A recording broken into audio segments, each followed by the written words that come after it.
ግሬስ ሚለን በ1996 በእንግሊዝ ግዛት ውስጥ ተወለደች። ለቤተሰቦቿ የመጨረሻና ብቸኛ ሴት ልጃቸው ነበረች። ሁለት ታላላቅ ወንድሞችም አሏት። በጣም ተግባቢ፣ ቤተሰቧን የምታከብር፣ ታታሪና ታለንትድ የሆነች ልጅ ነበረች። ግሬሲ ከሊንከን ዩኒቨርሲቲ በማርኬቲንግ እና አድቨርታይዚንግ በዲግሪ ተመርቃለች። ተማሪ በነበረችም ወቅት ከተመረቀች በኋላ የተለያዩ ሀገራቶችን እየዞረች መጎብኘት ስለምትፈልግ ከትምህርት ጎን ለጎን በትርፍ ሰዓቷ ስራ እየሰራች ብር ታጠራቅም ነበረ። ኦክቶበር 2018 ግሬስ የመጀመሪያ ጉብኝቷን በሳውዝ አሜሪካ የምትገኘው ፔሩ ነበረ። እዛም ለ6 ሳምንታት ቆይታለች። በጉብኝቷም ወቅት የገጠማትን ነገሮች ሁሉ ለቤተሰቦቿና ጓደኞቿ ሼር ታረጋቸው ነበረ። በኖቬምበር 19 የ21 ዓመቷ ግሬሲ ወደ ኒውዚላንድ ብቻዋን ታቀናለች።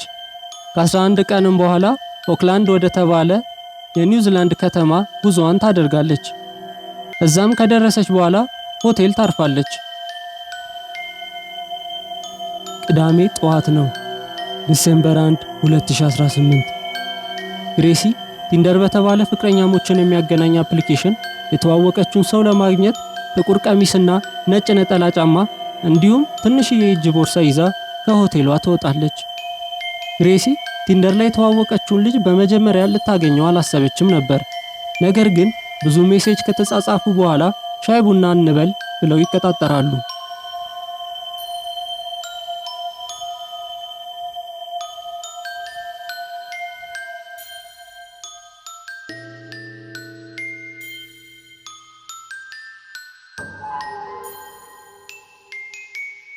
ግሬሲ ከተቀጣጠረችው ሰው ጋራ ስካይ ሲቲ በተባለ መዝናኛ ህንፃ ላይ ይገናኛሉ።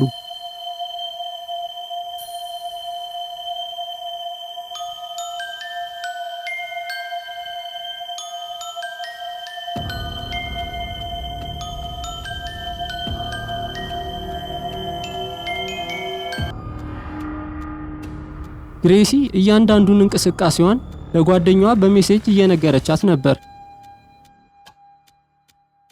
በደንብ እንደተግባቡ የነዳጅ ፋብሪካ ማናጀር እንደሆነም ጭምር።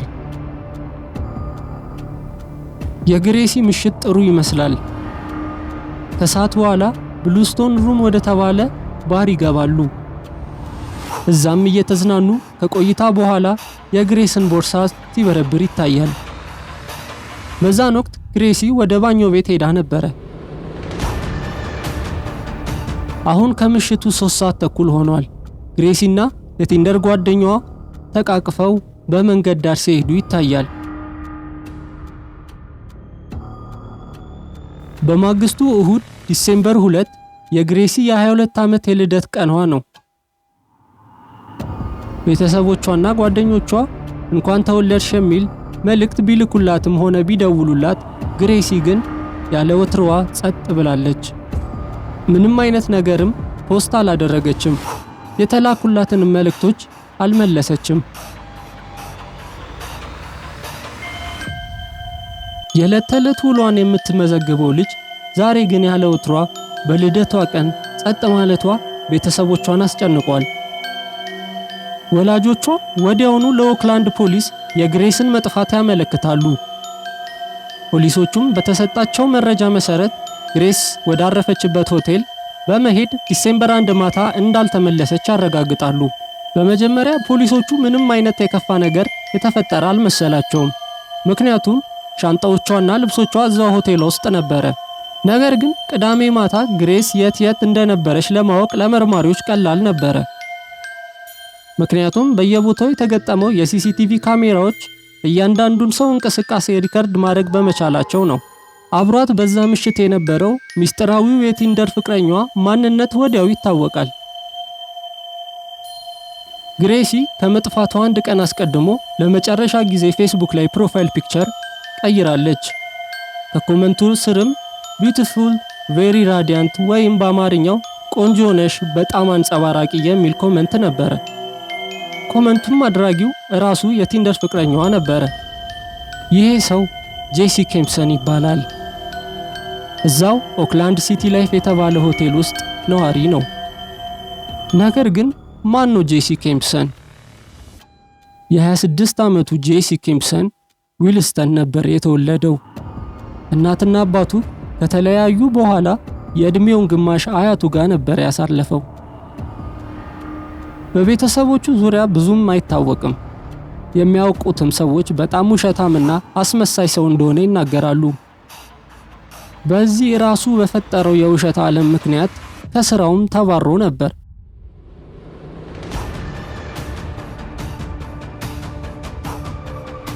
ጄሲ ግሬሲ ከመጥፋቷ በፊት ለመጨረሻ ጊዜ አብሯት የነበረው ሰው እንደመሆኑ ፖሊሶች ጄሲን ለምርመራ ወደ ፖሊስ ጣቢያ ወስደውት ነበረ። እስቲ ስለ ግሬሲ ንገረን። ግሬሲን የተዋወቅኳት ቲንደር ላይ ነው። አርብ አወራን። ከዛ ቅዳሜ ስካይ ሲቲ ተገናኘን። ከዛ ወደ በርገር ቤት ሄድን። at Sky City, and then we decided that we were going up to Andy's Burger Bar, which is on the first floor. Whose idea was it to go there? ወደ በርገር ቤቱ መሄድ የማን ሐሳብ ነበር? I didn't initially know that she was real. What do you mean? እኔ መጀመሪያ ቴክስት ሳደርጋት እውነተኛ ትክክለኛ አካውንት አልመሰለኝም ነበር። ምናልባት ካትፊሽም ሊሆን ይችላል ብዬ ነው ከተማ ላይ ቀጠርኳት። ካትፊሽንግ ማለት ሰዎች በፌክ አካውንታቸው ሌላ ሰው ፕሮፋይል አድርገው በመጠቀም ያወሩሃል። ስለዚህ የፐብሊክ ቦታ ላይ የቀጠርኳት ለዛ ነው። እና ፐብሊክ ቦታ ላይ ስለቀጠርካት አንተን እንዴት ፕሮቴክት ያደርግሃል?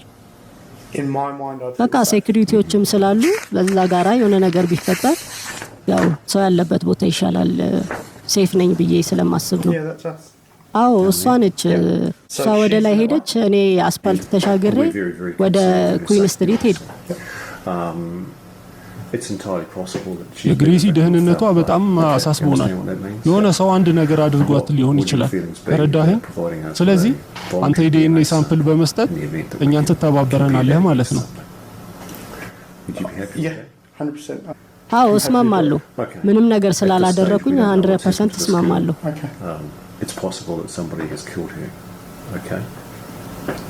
አሁን ያለችበትን ሁኔታ አናውቅም። የሆነ ሰው ገሏትም ሊሆን ይችላል።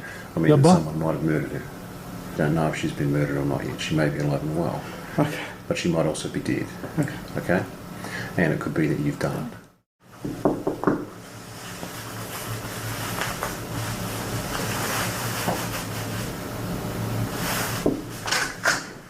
Hey, I just want to ask a question. Am I being arrested for something I didn't do? You haven't been arrested. ይቅርታ ጥያቄ አለኝ። ለምንድን ነው ምንም ባላደረኩት ነገር እኔን የያዛችሁ? በህይወት አልተገኘችም። ከተለመደው ውጪ ምንም አዲስ ነገር አልተናገረም። ምሽቱ ሰላም ያለውና ተቃቅፈው ተሳስመው በሚቀጥለው ቀን እንደሚገናኙ ተነጋግረው እንደተለያዩ ነበረ።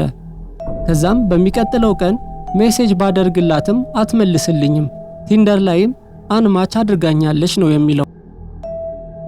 ነገር ግን ፖሊሶች መልስ እስኪያገኙ ድረስ በከተማው ላይ ያለውን የሲሲቲቪ ካሜራ ሪከርድ ያደረገውን ቪዲዮዎች ማየታቸውን አላቋረጡም። ምክንያቱም ከነዚህ ካሜራዎች በስተጀርባ ትልቅ ሚስጥር ይጋለጣልና። የሚያገኙት መልስ በጣም እየከበደ ጥርጣሬያቸውንም እያሰፋላቸው ነው። ምንም እንኳን ጄሲ መንገድ ላይ ነው የተለያየ ነው ቢልም፣ ነገር ግን ሁለቱም አንድ ላይ ከሊፍት ውስጥ ወደ ጄሲ መኖሪያ ፍሎር ሲሄዱ ይታያል። ነገር ግን ከዚህ ቀን በኋላ ግሬስ አልታየችም። በነጋታውም የልደቷ ቀን ጄሲ ከሆቴል ሲወጣ ይታያል። ግሬስ ግን የለችም። እያንዳንዱን እንቅስቃሴውን ትራክ ማድረግ ጀመሩ። ከሆቴሉ ወጥቶ ወደ ሱቅ በመሄድ ሻንጣ ይገዛል።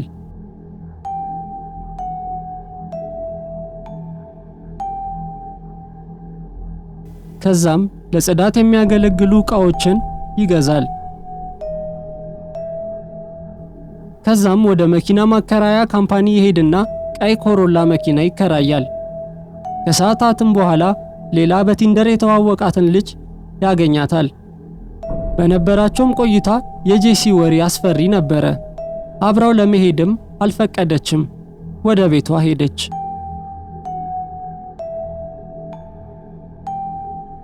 ከዛ በኋላ ጄሲ ወደ ሆቴሉ ተመለሰ። በእጁም ላይ ትልቅ የምንጣፍ ማጠቢያ ማሽን ይዞ ነበረ። የሆቴሉ ስታፎችም ምን እንደሆነ ጠየቁት። ምንጣፌ ላይ ቀይ ወይን ተደፍቶብኝ ነው ይላቸዋል። ከዛም ወደ ማታ አካባቢ ጄሲ ትላልቅ ሻንጣዎችን ይዞ ይወጣል። ወደ ተከራየው መኪና ውስጥም ያስገባል።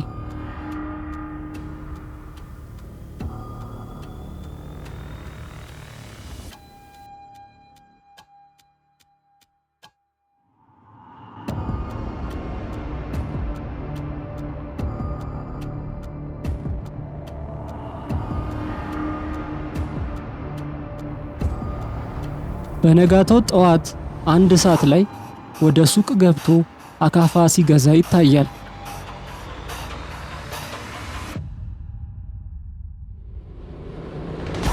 ከ2 ሰዓት በኋላም የመኪና ማጠቢያ ውስጥ መኪና ሲያሳጥብ ታይቷል።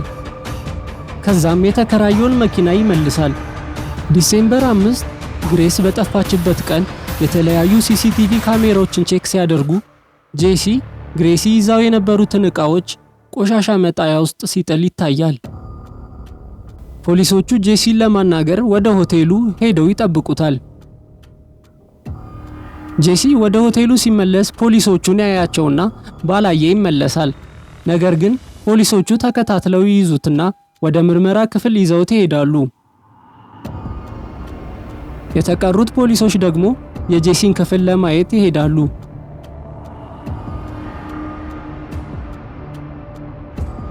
ዲሴምበር 7 ዴቪድ የግሬሲ አባት ወደ ኦክላንድ በመምጣት በሀገሩ ሚዲያ ላይ እንዲህ ሲል ተማጽኗል።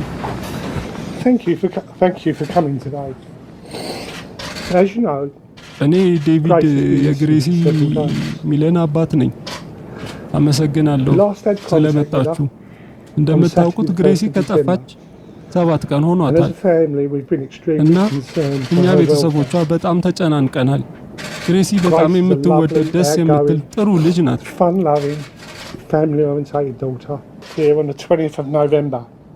ኖቬምበር 20 ነበር እዚህ የመጣችው። ብዙ ፎቶና ሜሴጅ ትልክልን ነበረ። አሁን ግን የት እንዳለች ማወቅ አልተቻለም።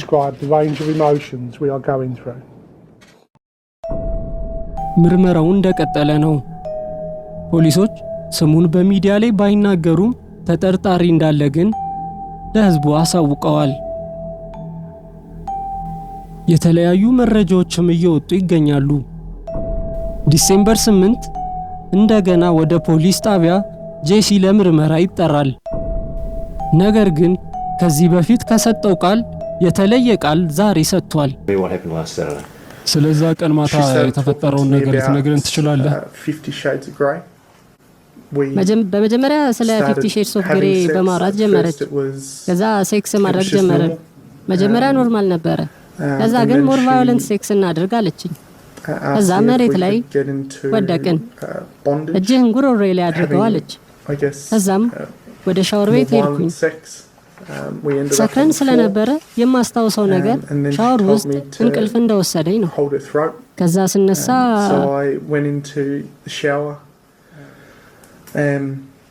and then all I remember is falling asleep in the shower.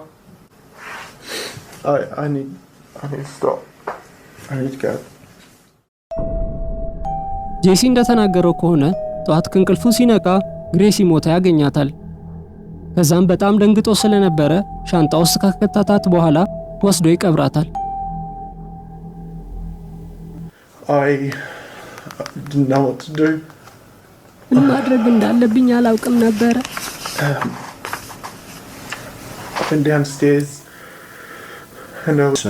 እሺ አሁን የት እንደቀበርካት ታሳየናለህ?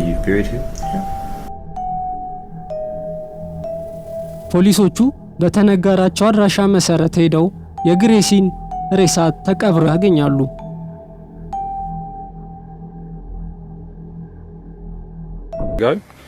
ባደረግነው ምርመራ መሰረት የተገኘው ሬሳ የግሬሲ ሚለን እንደሆነ አረጋግጠናል። However, based on the evidence we have gathered over the past few days, we expect that this is Grace.